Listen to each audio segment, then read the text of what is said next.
Hello and welcome back to Commercial Radio.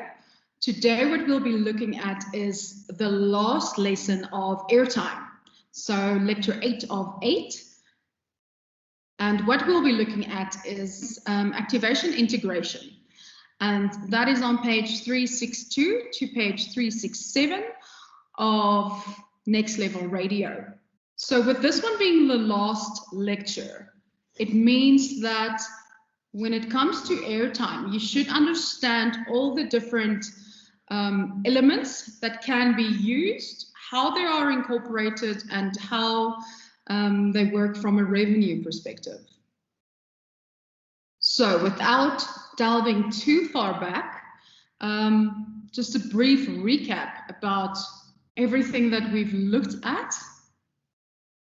In this whole module, we looked at the revenue and sales side of the commercial radio business, which started with us looking at what exactly a radio spot is, what exactly a library is, and how you will use both. What we said is that a radio spot is a recorded advertising. So a recorded advertisement, whether it's a 30-second, a 60-second, a 45-second, a 15-second, it's a recorded advertisement.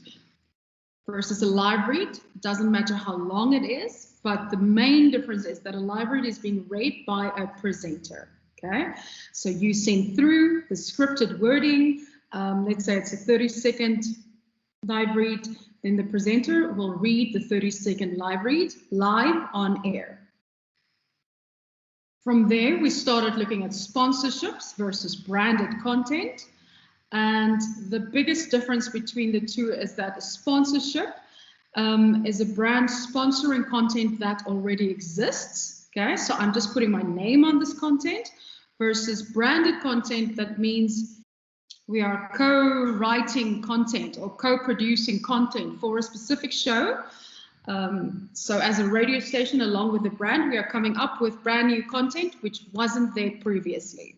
Okay, that's the big difference between the two, meaning that branded content is a lot more expensive than a pure sponsorship because of the amount of work that still needs to go in it. We started looking at interviews in terms of the commercial radio context. And what we did here is we looked at how to start conducting an interview. Okay. We said that when it comes to booking interviews, that the program manager will be involved because a lot of times you will have an important client coming in for the interview. Let's say the CEO of a company. So the program manager will be involved here. Also, the rates of interviews are not always on rate cards due to the chain of command that it needs to go through before it can go to air. After that, we started looking at promotions and competitions. We looked at how to engage the audience and how they will deliver brand messaging. We looked at how important a pre-competition promotion is, how to execute a promotion effectively on air, and the importance of a post-competition promotion. Also looking at these, what is a promotion? A promotion basically refers to the activity that supports or encourages any specific product, cause, aim, venture. A promotion is used to inform the target audience of a product or a service or a brand. So in essence, what a promotion does is it attempts to influence people to buy products or services. So that would be the call to action side of the promotion. So you are making your target audience aware of the product via informing them, trying to persuade them or remind them of the product.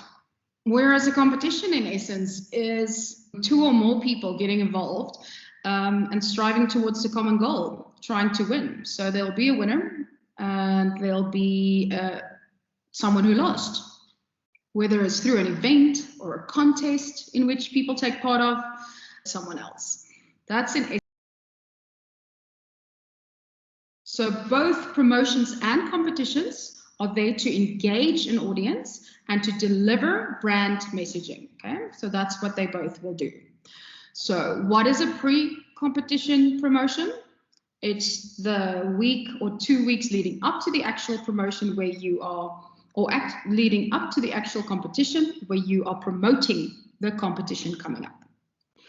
Post-competition is after the competition has been concluded, to make sure everyone is aware that it's been concluded if they don't listen on the same time every day, to reinforce the brand positivity, to show the listeners what we as a station are willing to do for them with regards to competitions, and to show the relevant brand associations with the station. Then we've looked at a power spot, and we looked at endorsements and the difference between the two and how to use them to sell the brand messaging effectively. And here we said that a power spot is similar to a live read in that it's the presenter that is talking about the product, but it differs in that a live read is something that you simply read. So you receive the live read to read it. For a power spot, you get a couple of points that you will speak about on air. So you will formulate the best way to speak about this product to get in order to get the best out of it.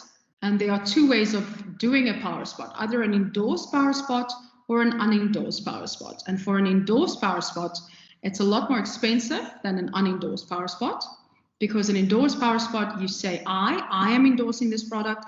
An unendorsed product, you are saying, I have heard that this product is the best. You're not saying that I think it is. And because power spots offer a brand premium placement and a standout factor, as well as exclusivity, they wouldn't normally be able to get during a normal ad break or through a sponsorship. You can have the price be as high as a 30-second spot rate with a 75% loading fee. And a brand ambassador is simply someone who is, and it's someone who will have similar values to you in order for them to believe in your brand and for them to see authentic, for them to seem authentic in being an ambassador for your specific brand. Next, we looked at outside broadcasts and crossings.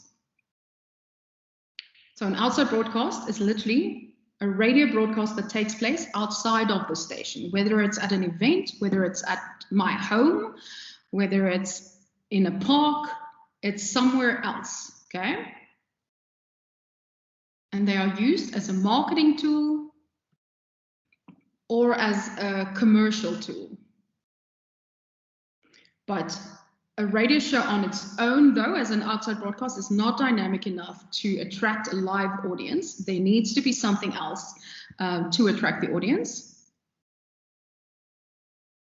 And then you get crossings on the other hand, which means that instead of doing a whole outside broadcast, a crossing is way more cost effective in that I'm only sending a presenter to an event and they will be crossing over live via a phone or if there's a setup, whatever it might be, to tell me what it is that is happening at the event, okay? So they are crossing over to studio. Crossings are a great asset that enable radio stations to be represented in several places and deliver the atmosphere of the events without the radio station physically having to be there. And we get to what we were looking at in the previous lecture, which was integrated campaigns. Meaning that we don't only simply focus on radio spots anymore, okay? Those days are long gone. Rather now, when we look at campaigns, we make use of various types of media, both online and on the ground. An integrated radio campaign simply means that it's an advertising campaign that utilizes more than just on-air products. So more than simply, let's say, power spots and generic spots.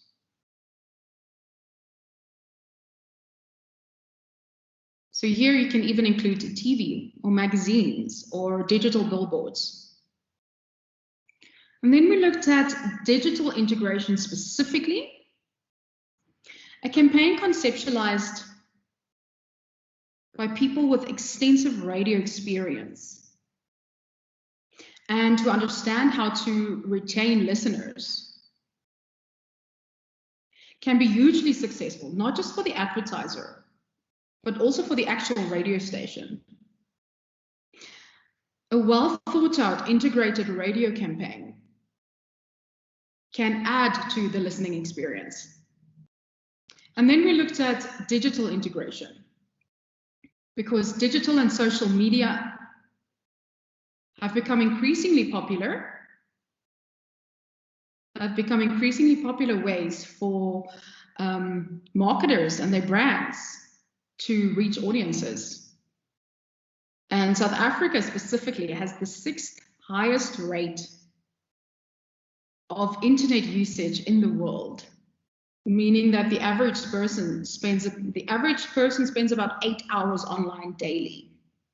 And radio stations have a few of these tools at their fingertips, a few of these that they are naturally involved in, and then others that they get involved in from either an earned or a paid digital media perspective. So owned digital media are your websites, social media accounts, mobile apps, that kind of stuff. Earned digital media being the comments, the likes, the shares, any mentions, any posts about the station that's positive, any reviews, etc. And then the paid digital reach, meaning cost per click campaigns, sponsored or promoted posts, and influencer posts, which leads us to the next form of integration, which is the activation integration. Events and activations provide radio stations with a way to physically include listeners in a campaign and to introduce them to products and services in a new way, in new ways, or change how they engage with products they already experience. There are different ways in which brands can be involved in radio station activations. So broadly, activations can be divided into 2 parts, which are sponsorships and partnerships. Sponsorships involve the station allowing a client to come on board for an existing event. Think about all the station events that you know about. For instance, the Dis-Chem Brain of 2007, the Dis-Chem Brain of 702, or the First for Women, Sisters for Blisters Walk with Jacaranda FM, or the 5FM Live Loud concerts with Sun City, or the Tubelo FM and Ligwala FM Gauteng experience. Sponsorships of radio events is a common practice, and many brands want to be involved in the activities that stations plan. Often I have brands contacting me and just asking me what events are coming up at specific radio stations because they want to get on board from a sponsorship perspective. Generally, sponsorship categories are created for different clients with different types of budgets, so that several brands can be present and obtain different types of exposure at a big event. So one big event can have a couple of different sponsors. And also during the on-air and online build-up to that event. So you can perhaps sponsor, you can be the main sponsor, you can simply sponsor the alcohol section or the VIP section, and the way that your build-up happens on air will also change and differ according to that. This way, a station can attract a number of different clients to help it fund a big station event. And it will help, and it will be able to build different campaigns based on individual client needs for each specific brand that is involved. So that's sponsorships. Partnerships, on the other hand, are a little bit different. Partnerships involve the station developing event or activation elements for the client, which they then run for a particular period of time. These are specifically designed with a campaign objective in mind. So let's look at this following table. These are different types of activation integration plans that radio station can deliver for a client. So the first client there is a car manufacturer, and the objective here is that a new model has launched, and the objective is to get as many people as possible to test drive the new model. So the activation type then is the DJs host their shows from the dealerships and create challenges for each other that have to be performed in the new car, such as how many people can fit into the boot of this car. Listeners who test drive the car will go into a draw to win the car. The more test drives, the more chances to win. So that's one type of activation integration. The next one is a medical aid scheme. The objective is to sign on new clients to the medical aid. The activation type then, the DJs challenge each other to a spin-off to see who is the fittest DJ and listener. Listeners get to watch and to vote for their winner. Any participant who signs on the medical aid gets free entry to compete with the DJ and gets to add one child to their scheme for free. The next one is a vitamin supplement. The objective to obtain industry reputation as the go-to brand when thinking about optimal mental performance. The activation type then, the station creates a study group campaign on air and online for matric students about to write exams and host study groups with qualified teachers to help students in the evenings at a particular venue. Students who participate are given a bottle of the supplement for free.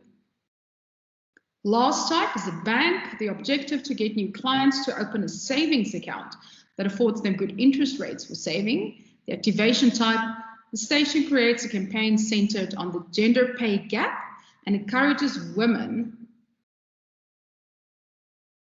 who are statistically better savers than men and control the household spending to open an account and stand the chance to win a full-day business masterclass with a renowned female entrepreneur and business leader, as well as their favorite female presenter. Okay, so that's the different types of activation integrations. So these are examples of a couple of activation integrations that radio stations can deliver for clients. Whether the station is delivering small activations or large events, and whether they are structuring partnerships or sponsorships, the promotion of these activations requires the most attention and strategic planning. These elements live largely on the radio station itself. Most of these elements are on station and are supported and extended by its integrated digital strategy, which I mentioned earlier. Okay, so let's look at each of the stages of activation integration, what they can be used for, and how integration depends on timing. So firstly and foremost, you get the pre-activation. So here you'll do a drive for attendance and or ticket sales. You'll do a drive for engagement from the audience and just to create general hype. Then during the actual activation, you will prioritize live coverage. You will drive participation by event attendees, and you will make listeners who are not at the event feel that they're missing out on an experience, okay? That they should get down there as soon as they can. And then post-activation, you package highlights. Post-activation, packaged highlights increase positive association and engagement by attendees. So what you do is you package all of the post-activation. What you do here is you package highlights from the actual activation to create a positive association with the brand and to increase engagement by attendees. You launch the next edition of the activation for the next event, and you generate satisfaction and commitment. Okay, so now we're going to look at an example of an integrated radio campaign that has been designed and implemented by the specialist creative radio industry radio agency, Ultimate Media. So the specific example, 9B, that starts on page 364, was a case study. Was also a case study. So an educational campaign for a financial services company conceptualized by Ultimate Media.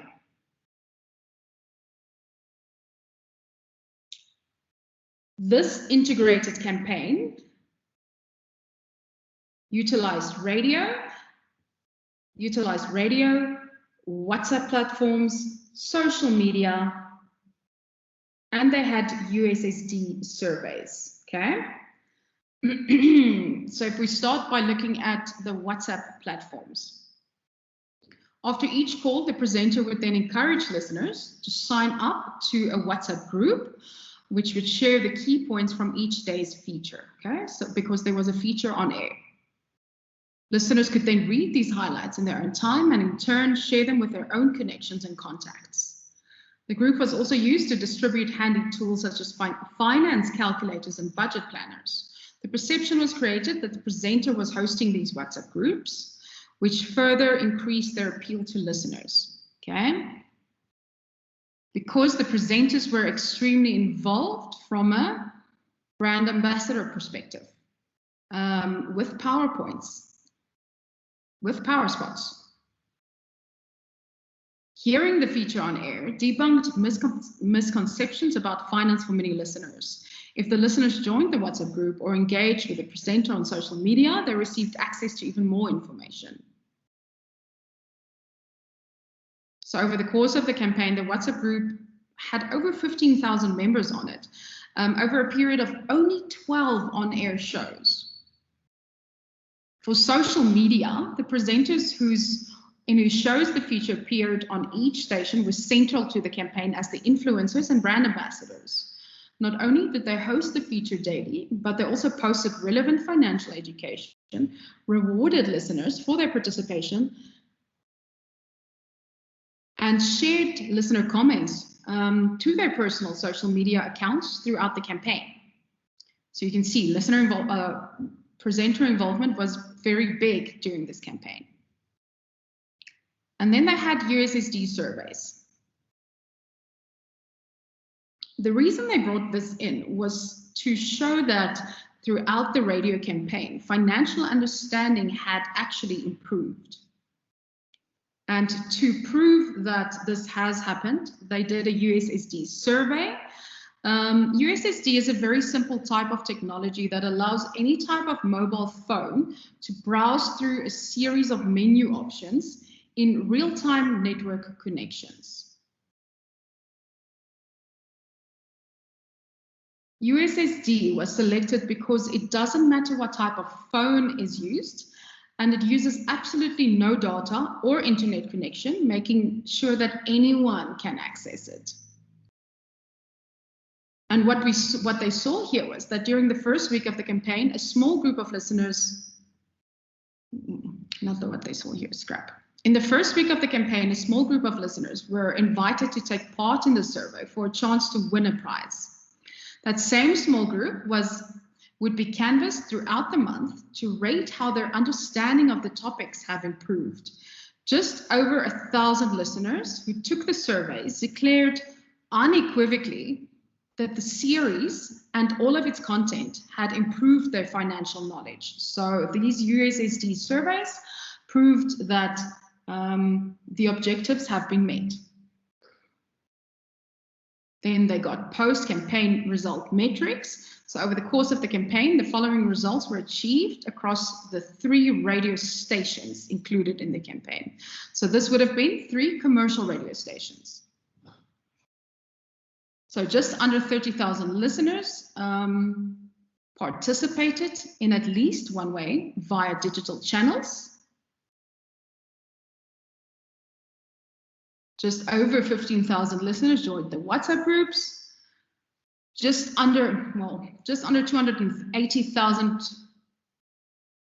people were reached via social media, sharing and posting. So 3,748 listeners took at least one USSD survey. 1,146 listeners took all of the USSD surveys. Initially, they only wanted 100 people to partake. Presenters delivered 71 social media posts versus a contracted figure of 60 posts. Okay, so they got quite a bit additional added value. And the return on media investment was 74% based on additional on-air exposure and additional social media posts, which was secured during the campaign period. Okay, so campaign highlights here was that they created an on-air feature with genuine listener value and characters. They engaged with listeners on air and via WhatsApp, social media, and USSD, so a lot of different platforms. They left a lasting impression and brand imprint in the minds of the listeners of 3 different radio stations. The entire education process was communicated in the station's licensed majority language. In this case, isiZulu, Southern Sotho, and isiXhosa.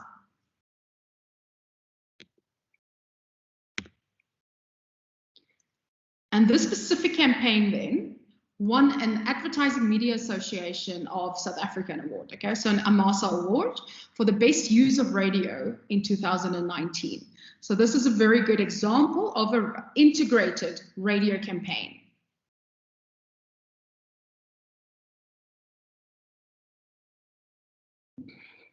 Okay, and that brings us to the end of this specific lecture and the end of this module, right? So I trust you have a very good understanding of all the ways that a radio station can make revenue now, and what all the different elements mean. So you should be able to say in your own words what a radio promotion is. Okay, so the radio promotion, something that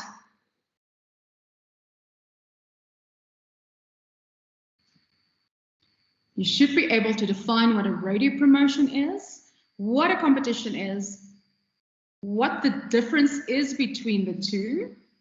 You should know why a power spot is given a 75% loading fee, okay, keeping into consideration all the work also. All the work that goes into it, as well as the presenter, etc. And then you should be able to recommend 4 different media channels that the station has to offer for if you were a social media manager for a radio station. And then you should be able to briefly describe what type of content you would promote on each of these channels.